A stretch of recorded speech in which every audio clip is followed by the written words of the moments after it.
We've just done Disneyland Paris in 24 hours, going from and then back to the UK again. If you want to know what we got up to while we were there, there's the video that you want to be watching from yesterday. But today's video is about establishing whether or not that was a good idea.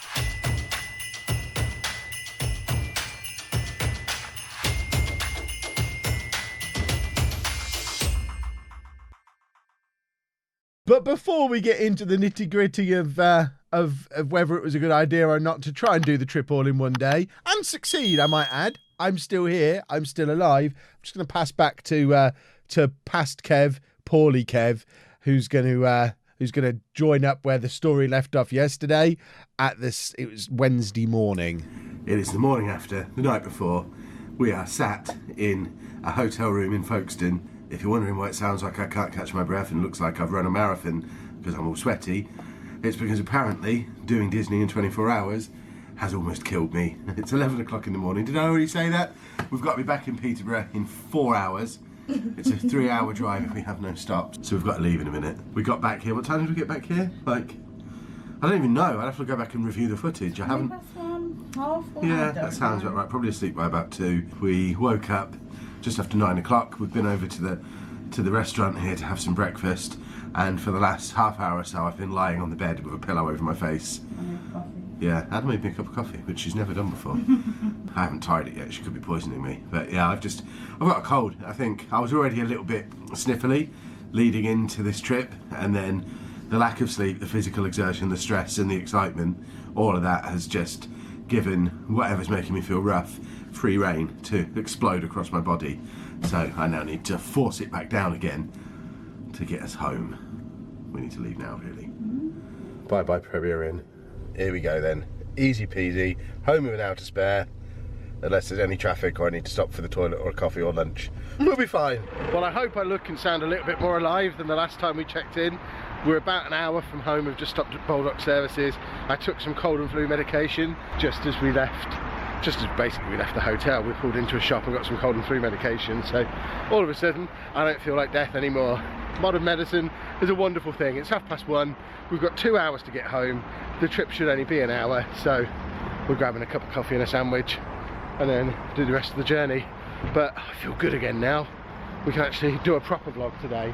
I thought I was just going to be going home and going straight to bed. On the flip side of that, we've got Hop Along over here, who's just hurting, isn't you? I think my torso is hurting. And it turns out that past Kev was far too ambitious when he said he'd be able to do a proper vlog on Wednesday. As I record this, it is actually Saturday, and I've spent the last couple of days sleeping and not moving very much and just generally feeling really rough.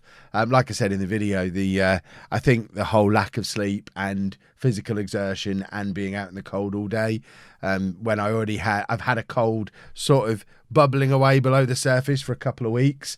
I think just doing all that in one go, just let it out. And you can probably hear now I'm still quite bunged up. There'll be lots of jump cuts in this video where I'm chopping out coughs or me gasping for breath because I can't breathe through my nose at all. So I'm if I talk too long without taking a breath through my mouth, I'm like and having to get my breath together, which isn't a lot of fun.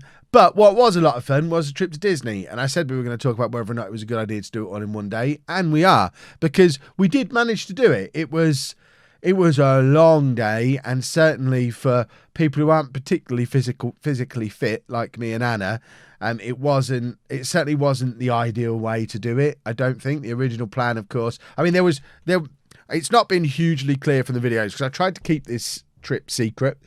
So the original plan, the one that Anna never even knew about, was that we were going to fly on Tuesday morning and then get the train from the airport to Disney, which is only like 10 minutes. Then at the end of the day, you're going to get the train back to the airport and fly home on Tuesday. So we had planned to do the whole trip all in one day. And I do think if that had worked the way I originally had it planned out, it would have been perfect. We'd have left, we'd have taken off from Luton at 7 a.m. on Tuesday morning. So yeah, it would have been an early start. We'd have still been up at like 4:30 on Tuesday morning. But obviously we would have just been, rather than driving, which I don't know, does anyone else find driving really physically exhausting?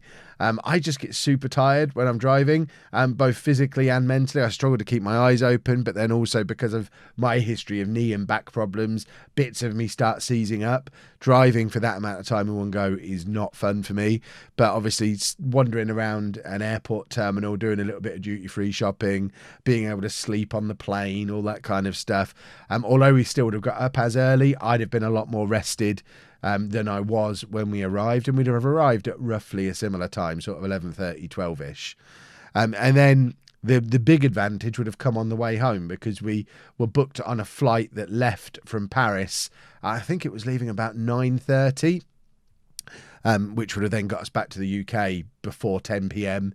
and we could have just either driven straight home. Luton's only an hour away from home, so we could have been back at home in our own beds by like 11:30-ish, certainly before midnight. And as it was, we were still in France at that point on the way we did the trip. We hadn't even made it back onto the Eurotunnel yet, so we'd have been home a lot earlier. And if we wanted an even shorter day, we could have stayed 2 nights in Luton and literally just been at the airport at like 6 a.m. and then away from the airport again at like 10:30, 11 p.m. at night. And it's immediately not as long a day, and it's less intense. So I think that way of doing it would have worked. But the strikes in France, the first thing they did was take the train off the table. So I had the trains booked, and I got an email on Friday saying my trains had been cancelled. I'd been refunded the money. And it's at that point that I did tell Anna about the trip. I did want to keep it completely quiet and a surprise, but I think you probably saw from her reaction a couple of days ago when I said we're going to Disney. She wasn't, oh wow, we're going to, because she'd known about it for a couple of days at that point, because I didn't know what to do, because I was looking at all the alternatives for the train.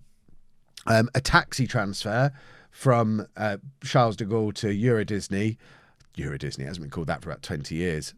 But they were looking at 90 minutes each way. I don't understand how it's 90 minutes. We had to drive past the airport both ways. The airport's 25 minutes away from Disneyland, from what I can tell. Allow another 10 minutes to get to a specific part of the airport, maybe. No idea why a taxi transfer is 90 minutes. But I did book one. It cost me £100.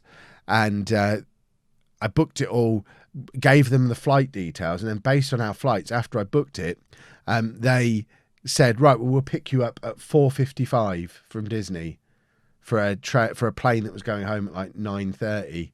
And I'd contacted them and said, that's so early. Why are you picking us up that early? Oh, because we have to make sure you're there for your flight. You have to be there 2 hours before for the flight, plus we have to allow time for blah, blah, blah, blah, blah, blah, blah.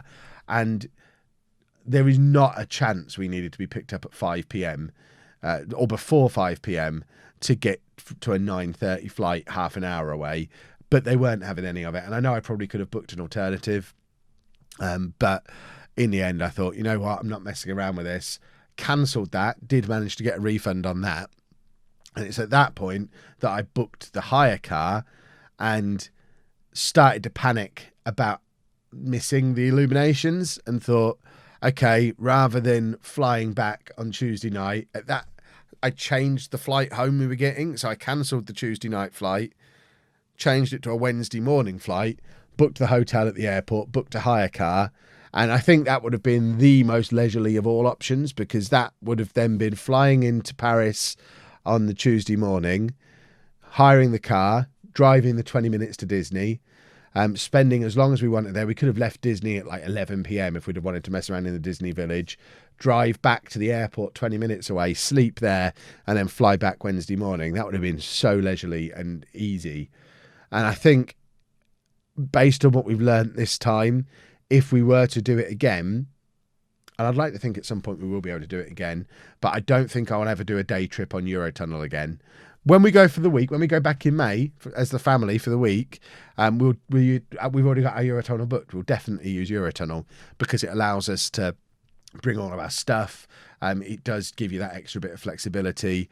And if you're going for a week, it doesn't matter so much if you miss half a day in the parks, but having to do, effectively, I did like 12 to 14 hours of driving in a 30-hour period, and my body can't do that. I'm too old for that nonsense.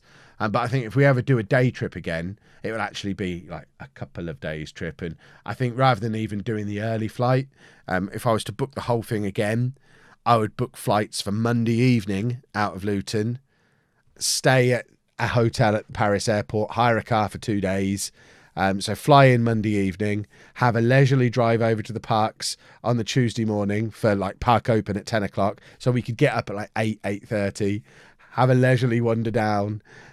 We don't even need to hire the car for the day, just hire the car then, drive over for park open, stay until the parks close, and then drive back, nice leisurely sleep in the hotel again, fly back the next morning. And I think that would be a much better fit for people like us who don't really enjoy driving. Only one of us drives, so obviously I had to do the whole driving workload. I don't enjoy driving. I don't enjoy lack of sleep. If you're young and don't need a lot of sleep and enjoy driving, doing it on EuroTunnel in 1 day is easy peasy and is certainly the cheapest option. But certainly if you're old and grumpy about pain and stuff like I am, I think, I mean, I can't say for sure because we haven't actually managed to do it. Flying seems like it still would have been the better option, even though it's a little bit more expensive. And of course, as we learn, has the risk of just it being cancelled. And I think although it was a pain in the backside, the way it happened, it's much better that it happened that way than the alternative. If we'd have flown out on Tuesday and then had Wednesday's flight cancelled, I do not know what we would have done. We'd have had to have paid an absolute fortune to get the EuroTunnel home and then a train out to Luton, and it would have been a disaster. So I guess for minimising risk, EuroTunnel keeps you more in control as well. There's trains every 20 minutes to half an hour or so, and they're always running. So you stay in control of it. If one gets cancelled, just get the next one. If you miss one, just get the next one. Flying doesn't quite work like that. So they each have their pros and cons. I would like to try it flying, but like we said, like 3 days ago now, one of the reasons we were trying to fly just me and Anna, one of my other motivations behind Just a Trip for Us was because I wanted to try flying without Andy. And I think the big thing that we learned from attempting to fly and it going wrong is, goodness me, are we glad that we didn't have him with us for this trip? Because if we'd have spent 2 weeks getting him ready to fly and then it's cancelled and then we're in one Premier Inn and having to leave it to go to a different Premier Inn, and all of a sudden we're driving and all of a sudden days and schedule, we'd have just had to have come home rather than go. But then the moment he got home, he'd have wanted to go to Disney again and it would have been an absolute disaster. So I think there is a very strong argument there for every time we go with Andy, do the way that keeps us in the most control, which is definitely the EuroTunnel.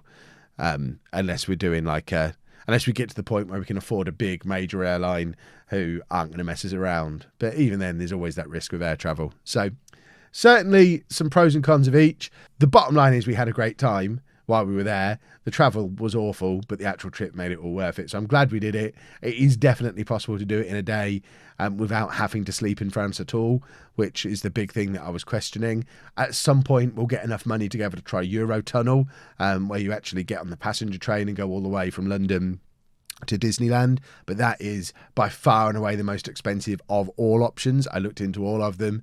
And that is so much more expensive than flying, so much more expensive than EuroTunnel, more expensive than overnight ferries, which is another option that I toyed with.